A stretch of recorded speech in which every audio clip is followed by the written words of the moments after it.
አክብሮታዊ ሰላምታችን በያላችሁበት ይድረስ የተወደዳችሁ የኢትዮ ፎረም ቤተሰቦች፣ እነሆ የዕለቱን ዘገባዎቻችንን ከዚህ እንደሚከተለው ወደ እናንተ ማድረስ ጀመርን። አበይት ነጥቦቹን በቅድሚያም ጀነራሎቹን ወደ ግንባር በመላክ ወታደሮችን በማበረታታት የሚደረገው የእርስ በርስ ጦርነት ቀጥሏል። አገዛዙ በአማራ ክልል በፈጸመው የድሮን ድብደባ በርካቶች መጎዳታቸው ተሰምቷል። የመከላከያ ሰራዊቱ ከሰሞኑ በደጋዳሞት የተደረገውን ውጊያ በተመለከተም መግለጫ ሰጥቷል። ዝርዝሩ ተዘጋጅቷል። የብልጽግና ማዕከላዊ ኮሚቴ በአዳማ የምክክር ኮሚሽኑ አጀንዳዎችን በተመለከተ ስብሰባ ላይ መሆኑ ተነገረም። ዛሬ እንደሚጠናቀቅ በሚጠበቀው በዚህ ስብሰባ ውሳኔ የተላለፈባቸው የተባሉ አጀንዳዎችን መነጋገሪያ ሆኗል። እንመለከተዋለን። የመከላከያ ሰራዊቱ ትግራይን ለማጥቃት በሚል በምቹ ሁኔታ እንዲሰፍር እየተደረገ ነው ሲሉ ምክትል ፕሬዝደንቱ ገለጹ። የአንድ ሰው አገዛዝ ኢትዮጵያን እንደ ዩጎዝላቪያ የመበታተን አደጋ ውስጥ ከቷታል ያሉት አመራሩ ሰላም በልመና እንደማይመጣ ያለፉት 3 ዓመታት ምስክር ናቸው ብሏል። ይህንንም ይዘናል። የፕሬዝደንት ኢሳያስ አፈወርቂ አገዛዝ አዲስ ትዕዛዝ ማስተላለፉ ተሰምቷል። ይህ ትዕዛዝ ደግሞ ኤርትራውያን በእጃቸው ያለውን ገንዘብ በአንድ ወር ውስጥ ወደ ባንክ እንዲያስገቡ የሚል ነው። ተጨማሪውን ይዘናል። ሚኒስቴር መስሪያ ቤቱ ገጹ መጠለፉ ታወቀም። ይህ የተከሰተው ደግሞ ፕሬዝደንቱ እኔ የተመረጥኩት ለፍልስጤም አይደለም ባሉ ተመሳሳይ ወቅት ነው። ሌላኛው መረጃችን ነው። በደቡብ አፍሪካ በኢትዮጵያን የሚተዳደሩ ሱቆች በደቦ መዘጋታቸው ተገለጸም። ይህ በእንዲህ እንዳለ ናይጄሪያ በደቡብ አፍሪካ ንብረታቸውን ጥለው ለሸሹ ዜጎች ካሳ ልትጠይቅ መሆኑን ይፋ አድርጋለች።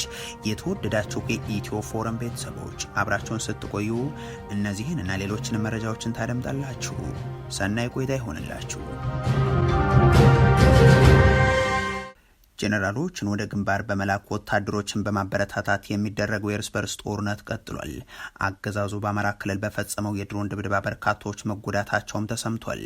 የመከላከያ ሰራዊቱ ደግሞ ከሰሞኑ በጎጃም ደጋዳሞት የተደረገውን ውጊያ በተመለከተ ባወጣው መግለጫም ከ100 በላይ ሰው ደመሰስኩ ብሏል። በክልሉ ወታደራዊ አዛዦች ብቻ ሳይሆን የኦህዴድ ብልጽግና የክልሉ ተላላኪ ሹማምንትም ከመከላከያ ጋር የሚዋጋ አንዳች ኃይል የለም ሲሉ ከርመዋል። እሱን ተቀብዬ 4 ኪሎ አድርሰዋለሁ ብሎ የሚያስብ ካለ ህልም ነው፣ ቅዠት ነው። ምንም አይነት አሁን አቅም ያለው ኃይል እየተዋጋ ያለ ከመከላከያ ጋር የለም። በየጫካው እየተደበቀ እየተሸለከለከ ያለ የሽፍታ እንቅስቃሴ የሚያደርግ ኃይል ነው። በጎጃም፣ በጎንደርም፣ በወሎ፣ በሸዋ እንዲህ በሲቪልም በወታደራዊ አመራሮችም እየተገለጸ ነገር ግን በሺዎች ኢትዮጵያን የሚገደሉበት ጦርነት ዛሬም ከመከላከያ ሰራዊቱ ብቻ ሳይሆን ጥምር ጦር ከሚባለው አካል ጋር እየተከናወነ ቀጥሏል። ባለፉት ተከታታይ ቀናት ወደ ፋኖ ኃይሎች መገኛዎች ኦፕሬሽንን ለማከናወን በሚል የተደረገ ዘመቻና የተከፈተው ውጊያ ደግሞ ለዚህ ቅርብ ማሳያ ነው። በእነዚህ ውጊያዎች በርካታ የሰራዊቱ አባላት ጉዳት እንዳጋጥማቸው የሚታወስ ሲሆን የሰራዊቱ አዛዦችን በየግንባሮቹ ተገኝተው በስነ ልቦና ተዳክሟል ላሉት ሰራዊታቸው ማበረታቻ እንዲሰጡ መታዘዛቸው ታውቋል። በቅርቡ የተቋቋመው 10ኛ እዝ አዛዥ የሆኑት ሜጀር ጀነራል ግዛው ኡማ በጎንደር ቀጠና ተገኝተው ቅስማቸውን እየሰበር ነው የሚል ቅስቀሳን ለወታደሮቻቸው አቀርቧል። የምስራቅ እዝ አዛዡ ሌትናንት ጀነራል መሐመድ ተሰማም ወደ ጎጃም ቀጠና በግንባር ተገኝተው የውጭ ኃይሎችን የምናሸንፈው የጎጃምን ወጣት ስንደመስስ ነው የሚል ንግግር ሲያቀርቡ ነው የተሰሙት። የደቡብ እዝ የኮር አዛዦችን በተመሳሳይ በውጊያ ቀጠና እንዲገኙ ሲደረጉ የምዕራብ እዝ አመራሮች የሆኑት ብርጋዴር ጀነራል ወርቅነህ ጉደታና ብርጋዴር ጀነራል ረሺድ ኢብራሂምም እንዲሁ በግንባር ተገኝተው ተረኛ የእርስ በርስ ጦርነት ሰለባ ወታደሮችን የግፋ በለው ቅስቀሳ ማድረጋቸው ታውቋል። የማዕከላዊ እዝ ምክትል አዛዥ ሜጀር ጀነራል ሙላት ጀልዱም እንዲሁ እነዚህ ወታደራዊ አዛዦች ለ3 ዓመታት ሊያሸንፉት ያልቻሉትን ጦርነት ዛሬም እንዲቀጥል ከመግፋት ይልቅ ፖለቲካዊ ምላሽን እንዲያገኝ እንዲጠይቁ ቢጠበቁም የሚጠይቁት ግን የድሮን ድጋፍን ሆኗል። ትናንትም በደቡብ ጎንደር ታች ጋይንት ቤተልሔም በተባለ አካባቢም በተፈጸመ የድሮን ድብደባ በርካታ ሰዎች መገደላቸውና መቁሰላቸው ታውቋል። ይህ ጥቃት በተደጋጋሚ እየደረሰ መሆኑን ተከትሎም ያስከተለው ጉዳትም ከፍ ያለ ነው ተብሏል። ይህንኑ አካባቢ ጨምሮ በጎንደር ማዕከላዊና ደቡባዊ ዞኖች የሚደረጉ ውጊያዎችና የሚፈጸሙ ጥቃቶችም እንደቀጠሉ ናቸው። በበለሳ፣ ሊቦ ከምከም፣ አርማጭሆ የተለያዩ ቦታዎችም እነዚህ ውጊያዎችና የፋኖ ኃይሎች ድንገተኛ ጥቃቶች ሰብአዊና ቁሳዊ ጉዳት ማስከተላቸው ተሰምቷል። ከሰሞኑ በጎጃም ቀጠናም 2 ኮሎኔሎችና ሻለቃ አመራሮች ሌሎችም የጦር አዛዦችን ጨምሮም በመቶዎች የሚቆጠሩ ወታደሮችን ያጣው የምስራቅ እዝ በዚሁ በደጋዳሞት ተደረገ ስለተባለው ውጊያም መግለጫ አውጥቷል። በእኔ በኩልም 116 ፋኖ ደመሰስኩ ይላል። የፋኖ አመራሩ ዝናቡ ልንገሩ አጃቢዎችን አቁስያለሁ የሚለው የመሐመድ ተሰማ እዝ በስም የዘረዘራቸውን አመራር ያላቸውን ሰዎችንም ገደልኩ ሲል ቢያነሳም የተገደሉ ኮሎኔሎችን በተመለከተ ግን የጠቀሰው ነገር የለም። ከ250 በላይ የቡድንና የነፍስ ወከፍ መሳሪያዎች በፋኖ ኃይሎች በዚህ ቀጠና የተማረከበት ይህ የመከላከያ ሰራዊቱ የጦር ክፍል ከጽንፈኛው 11 ጦር መሳሪያና ሌሎች ተተኳሾችና ቦምብ አገኘው እያለም በሪፖርቱ ላይ አሰራጭቷል። የብልጽግና ማዕከላዊ ኮሚቴ በአዳማ የምክክር ኮሚሽኑ አጀንዳዎችን በተመለከተ ስብሰባ ላይ መሆኑ ተነገርም። ዛሬ እንደሚጠናቀቅ በሚጠበቀው በዚህ ስብሰባም ውሳኔ የተላለፈባቸው የተባሉ አጀንዳዎች መነጋገሪያ ሆኗል። ከትናንት በስቲያ ጀምሮ የብልጽግና ፓርቲ የማዕከላዊ ኮሚቴ በአገዛዙ አጠራር የምክር ቤት አባላት ልዩ ስብሰባቸውን እያከናወኑ እንደሆነ የጠቀሱት የኢትዮ ፎረም ምንጮች በቡድን እና በዋና መድረክ እየተደረገ ያለው ንግግርም ትኩረቱን በምክክር ኮሚሽኑ ላይ ማድረጉን ገልጿል። ስብሰባውን በዋናነት እየመሩ የሚገኙት አቶ አደም ፋራህ እንደሆኑ የገለጹት የስብሰባው ተሳታፊ ምንጮች ምክር ቤቱ ከሳምንት በፊት ምክክር ኮሚሽኑ ይፋ ባደረጋቸው 8 አጀንዳዎች ላይ ብልጽግና የሚኖረው አቋም ላይ ውሳኔ ይዞ መቅረብ እንደሆነም ያነሳሉ። አብይ አህመድ ተላላኪዎቻቸውን ሰብስበው እያከናወንኩት ነው የሚሉት ምክክር የሀገር ግንባታ ጉዳይ፣ የፖለቲካ ስርዓት፣ የመንግስት አደረጃጀትና ቅርጽ፣ የፌደራል ከተሞች አዲስ አበባና ድሬዳዋ፣ የሃይማኖት ጉዳዮች፣ የተቋማት ግንባታ፣ የህግ የበላይነትና ሰብአዊ መብቶች፣ ማህበራዊ ኢኮኖሚያዊ ጉዳዮች፣ የአርሶ አደሮችና አርብቶ አደሮች ጉዳዮች፣ ሙስናና መልካም አስተዳደር፣ የሰላም ግንባታ የሚሉ አጀንዳዎች ተለዩ መባሉ የሚታወቅ ነው። ገዢው ኃይልን በእነዚህ ጉዳዮች ላይ ውሳኔዎችን በአዳማ ያሳለፈ ሲሆን እንደተጠበቀውም አብይ አህመድን ፕሬዝደንት አድርጎ ለማስቀጠል የሚረዳውን የስርዓት ለውጥ አንዱ ስለመሆኑ ታውቋል። የራስን እድል በራስ የመወሰን መብት፣ የአርሶ አደሩ የመሬት ባለቤትነትና የጭሰኝነት ዕጣ ፈንታ አጀንዳዎች ወዘተም ይህ አገዛዝ በመጪው ትውልድ ጭምር ተጽዕኖ ያላቸው ውሳኔዎችን ይዞ እንደሚቀርብም ተሰምቷል። ከዚህ ጋር በተያያዘ የስብሰባው ተሳታፊዎችን ዋቢ አድርገው ተላለፉ ያሏቸውን ውሳኔዎች በተመለከተ የተናገሩት ፖለቲከኛው ጀዋር መሐመድ በመጪው ሐምሌ 8 ይከናወናል በተባለው መድረክ ላይ ብልጽግና ሊያቀርብ ውሳኔ የሰጠባቸው ያሏቸውን ጉዳዮች ዘርዝሯል። በቀዳሚነት ያነሱት የአሁኑ የፌዴራሊዝም ስርዓት የሚቀየርና ክልሎችን የሚበትን በጂኦግራፊ አቀማመጥና በኢኮኖሚ ትስስር መሰረት እንዲዋቀሩም የሚያደርግ የህገ መንግስቱ አንቀጽ 39 ላይም ቀጥተኛ ተጽዕኖ ያለው ነው የሚለው ነው። የህገ መንግስቱ አንቀጽ 40 ማለትም መሬት የህዝብና የመንግስት ነው የሚለውን ድንጋጌ ጨምሮም እንደዚሁም የህገ መንግስቱ አንቀጽ 49 ማለትም አዲስ አበባን የተመለከቱት እንደሚቀየሩ ብልጽግና ውሳኔ ማሳለፉንም አክሏል። የመንግስት የአስተዳደር ስርዓት ከፓርላሜንታዊ ወደ ከፊል ፕሬዝደንታዊ እንዲቀየር፣ ይህም የጠቅላይ ሚኒስትሩ ስልጣን ቀሪ ሆኖም ሀገሪቱ በፓርላማ በሚመረጥ ፕሬዝደንት እንድትመራ ብልጽግና ለማቅረብ መወሰኑን አብራርቷል። ክልሎችን ማፍረስም መመስረትም ስልጣኑ በህዝቡ እጅ ሳይሆን በአመዛኙ ፕሬዝደንት በሚደረጉት ግለሰብ እጅ እንዲወድቅ የሚረዳውን ጨምሮም በተለይም እንደ ኦሮሚያና አማራ ያሉ ክልሎች እንዲከፋፈሉ የሚያደርገው ውሳኔ ሀሳብ መካተቱም ተጠቅሷል። ፖለቲከኛው አብይ አህመድ ስልጣናቸውን ሙሉ የሚያደርጉበት የቆየ ምኞታቸውን ለማሳካት እያደረጉ ያለው ጥረትን የሚመለከቱ አጀንዳዎች መቅረባቸውን አንስተው ዋነኛ ዓላማው ነው ያሉበትንም ያነሳሉ። በቀዳሚነት በአማራ ክልል ህዝቡ ከብልጽግና እጅ በአመዛኙ እየወጣ ስለሆነና ፋኖም እየተጠናከረ በመሄዱ በዚህ አካባቢ ባሉ ፖለቲከኞች ይነሱ ነበር ያሏቸውን ጥያቄዎችን በማቅረብ ቀልብ መሳብ እንደሆነም በመልከታቸው ያስረዳሉ። በሀገሪቱ አዲስ አበባን ጨምሮ የተከሰተው የኑሮ ውድነትና የዋጋ ንረት ጉዳይ አደጋ ይዞ እየመጣ ነው በሚል ይህንን ትኩረት ማስቀየር፣ ትልቅ ክልል የሚባሉትን በመከፋፈል የይገባኛል ጥያቄ እያነሱ በጎንዮሽ እያነታረኩ መቆየት የሚሉትም ከነዚህ ውስጥ ይገኙበታል ብለዋል። የመከላከያ ሰራዊቱ ትግራይን ለማጥቃት በሚል በምቹ ሁኔታ እንዲቀመጥ እየተደረገ ነው ሲሉ ምክትል ፕሬዚደንቱ ገለጹ። የአንድ ሰው አገዛዝ ኢትዮጵያን እንደ ዩጎዝላቪያ የመበታተን አደጋ ውስጥ ከተዋታል ያሉት አመራሩ ሰላም በልመና እንደማይመጣ ያለፉት 3 ዓመታት ምስክር ናቸውም ብሏል። በትግራይ ክልል የሚገኙ አመራሮች ባለፉት ተከታታይ ቀናት ወደ መገናኛ ብዙሃን በመውጣት ያቀረቧቸው ማብራሪያዎች የፌደራል መንግስቱ የጦርነት ዝግጅትን የሚያብራሩ ሆኗል። የህወሓቱ ሊቀመንበር ደብረጽዮን ገብረ ሚካኤል ጦርነቱን በድሮን እየደበደቡ በታጣቂዎችም እየተኮሱ ጀምረውታል። ወደ ሙሉ ጦርነት ያልተሸጋገረው እኛ ጻፋ ስላልሰጠን ነው ማለታቸው ይታወሳል። የህወሓት ጽህፈት ቤት ኃላፊዋ ወይዘሮ ፈትለወርቅ ገብረ እግዚአብሔር ደግሞም ብልጽግና ስርዓት ሰራዊቱን ከምስራቅ እስከ ምዕራብ ትግራይ ድረስ አዘጋጅቷል፣ የድሮን ስለላዎችም ቀጥሏል ሲሉ ገልጸው ነበር። በዚህ የጦርነት ስጋት ላይ በክልሉ የሚደረገው ወታደራዊ ምልመላና ይህንን ለማስፈጸም የወጣው አዋጅ እንዲሁም ትክክለኛ ስጋትና በአዲስ አበባ በሚገኙ የቀድሞ የክልሉ አመራሮች የሚደረገው ቅስቀሳን ተከትሎ ከትግራይ ለቀው የወጡ በርካታ ወጣቶች በአዲስ አበባና በሌሎችም የሀገሪቱ ከተሞች የገጠማቸው የኑሮ ውጣ ውረድ የክልሉ ህዝብ እያለፈበት ያለውን ሁለንተናዊ ሰቆቃ የሚያመላክቱም ናቸው። የሆኖ ሆኖ በትግራይ የሚገኙ አመራሮች የብልጽግናው አገዛዝ የትግራይን ማጥፋት ተግባር የጦርነት ዝግጅት ቀጥሏል ይላሉ።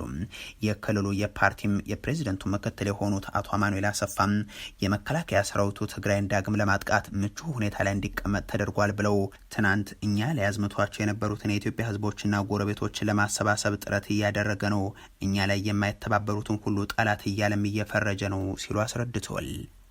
አቀማምጣ ሰራዊት ኢትዮጵያ ናኻቱም ጠፋኩም አይخلል በቃ ተዘሎ እዝታትሲ ፖዚሽን አቀማምጦሲ ትግራይን ሙቃዕ ብዝምቹ ሁነታት ይቆሚጡ ወዘሉ ዳሓር ባዕሉ ምስኩሎም ተጻሊኡ ከበቃ ባዕሉ ምስኩሎም ተጻሊኡ ከበቃስ ምስቶም ተጻሎም አካላት ኩሎምስ ሓቢሮም ለዮም ካይብለካ ማለት የኢትዮጵያ መከላከያ ሰራዊት አቀማመጥ ትግራይን መልሶ ለማጥቃት ምቹ ሁኔታን እየፈጠረ ነው። ጠላት አድርጓቸው ያሉትንም ለማሰባሰብ እየሞከረ ነው። ኤርትራ ጠላት ነው፣ ሱዳን ጠላት ነው፣ አፋር ጠላት ነው፣ አማራ ጠላት ነው፣ የትግራይ ህዝብም ጠላት ነው፣ ኦላ ኦሮሞ ሳይቀር ጠላት ነው፣ ሁሉንም ጠላት ነው እያለ ተጋጭቶ ነው የሚገኘው። ነገር ግን አሁንም ቢሆን ዋነኛ ጠላቱ ትግራይ ነው ብሎ በመወሰኑ አደጋ አንዣቦብናል። ሰላም በልመና አይመጣም። ያ ቢሆን ኑሮ ያለፈው 3 ዓመት ልመና ነው የከረም ነው። የመጣውን አደጋ ደግሞ በማጎብደድና በማጎንበስ ልንከላከለው አንችልም። እኛ ራሳችንን በማዘጋጀትና በመደራጀት ነው መከላከል የምንችለው። ዚያ ኢሚነንት ኤንድ ፕሬዘንት ያዛ አደጋ ዚያ ነዛ አደጋ ዚያ ዓለም አቀፍ ተቋማት ጭምር እያወገዙት ያለውን የግዳጅ አፈሳና የቅርብ ጊዜውን አዋጅ የተከላከሉት አቶ አማኑኤል የወጣው አዋጅን በዋናነት የትግራይ ህዝብን ህልውናና ደህንነትን ለማረጋገጥ ያለመ ነው ባይ ናቸው።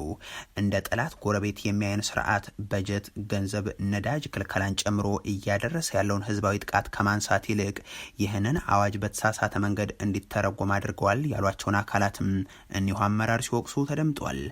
አሁን በኢትዮጵያም ስርዓት ሳይሆን የአንድ ግለሰብ ፍላጎትን የሚፈጽም አገዛዝ ነው ያለውም ብለው ሀገሪቱ በታሪክ የመበታተን አደጋ በገጠማቸው ሀገራት መንገድ ውስጥ እንድትጓዝ እያደረገ ነው ሲሉም ተናግረዋል። ኢሳያስ አፈወርቂ አዲስ ትዕዛዝ ማስተላለፋቸው ተሰማም። ይህ ትዕዛዝ ደግሞ ኤርትራውያን በእጃቸው ያለውን ገንዘብ በአንድ ወር ውስጥ ወደ ባንክ እንዲያስገቡ የሚል ነው። የአስመራው መንግስት ዜጎቹ በእጃቸው ያለ ገንዘብን ሙሉ በሙሉ እስከዚህ ወር መጨረሻ ድረስ ነው ወደ ባንክ እንድታስገቡ አሳስባለሁ ያለው። የኤርትራ ማዕከላዊ ባንክ ባወጣው ማሳሰቢያም በሀገሪቱ ውስጥ በግለሰቦችና በተቋማት እጅ የሚገኝ የመገበያያ ገንዘብ ናቅፋም ከትናንት ጀምሮ የአውሮፓውያኑ የሐምሌ ወር መጠናቀቂያ ድረስ ወደ ባንክ እንዲገባ ታዟል። የኤርትራ ባንክ ባወጣው በዚሁ መግለጫም እያንዳንዱ ዜጋና ተቋም የመጠቀም መብት ያለው የሀገሪቱን ብሔራዊ ገንዘብ የሆነውን ናቅፋ ብቻ መሆኑን በመጥቀስ ለየትኛውም ልውውጥ በገንዘቡ ብቻ መጠቀም ግዴታ እንደሆነም ገልጿል። በዚህም መሰረት ሁሉም ያላቸውን ገንዘብ ወደ ባንክ እንዲያስገቡም በተጨማሪም የባንክ ሂሳብ የሌላቸው ሰዎች ወይንም ተቋማት እስከ ሐምሌ መጨረሻ ድረስ ያላቸውን ናቅፋም አዲስ አካውንት በመክፈት እንዲያስቀምጡ መመሪያ ተሰጥቷል። ነገር ግን ይህንን መመሪያ በማያከብሩና ገንዘባቸውን በተሰጠው የጊዜ ገደብ ወደ ባንክ በማያስገቡ ግለሰቦችና ተቋማት ላይ ህጋዊ እርምጃ ይወሰዳል ይላል።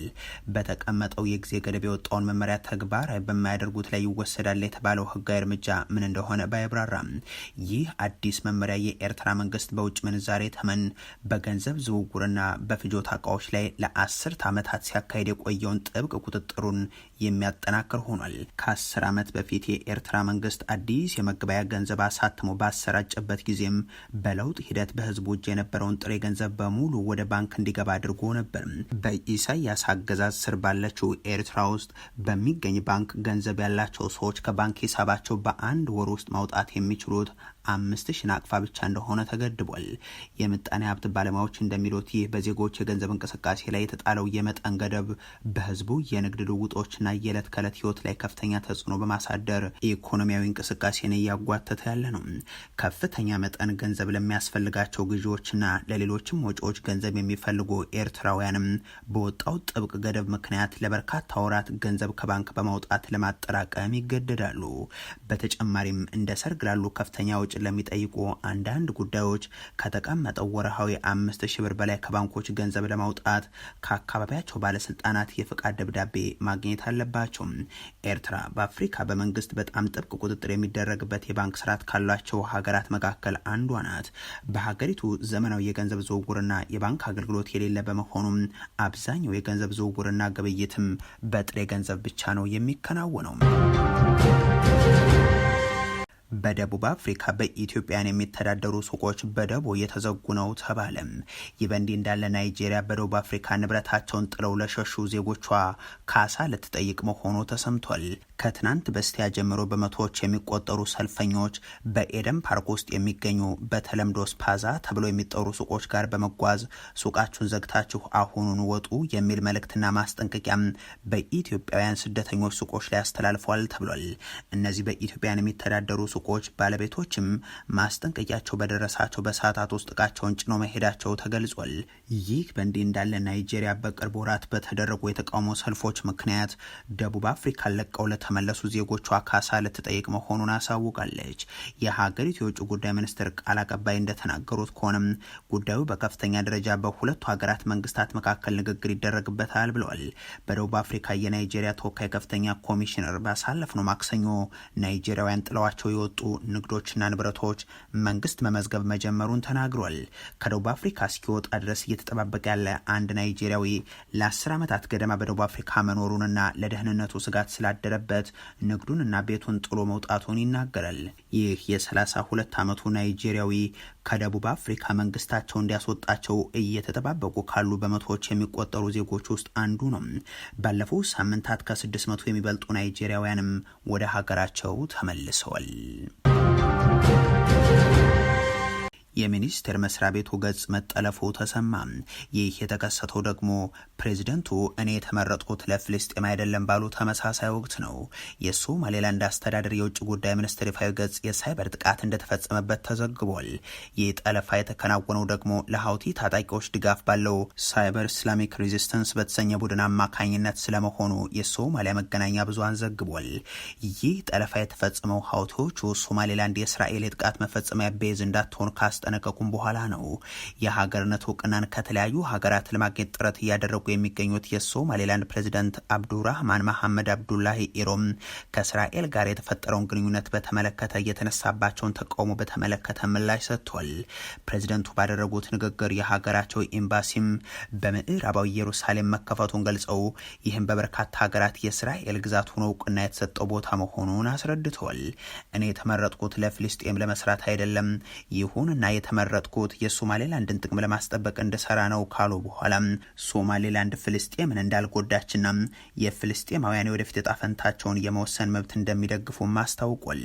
ላለፉት 35 ዓመታት ሶማሌላንድ ሙስሊም ሀገራትን ጨምሮ ከዓለም አቀፉ ማህበረሰብ እውቅና ለማግኘት ጥረት ስታደርግ መቆየቷን ያስታወሱት ፕሬዝደንቱ አጥጋቢ ምላሽ ግን አላገኘንም ይላሉ።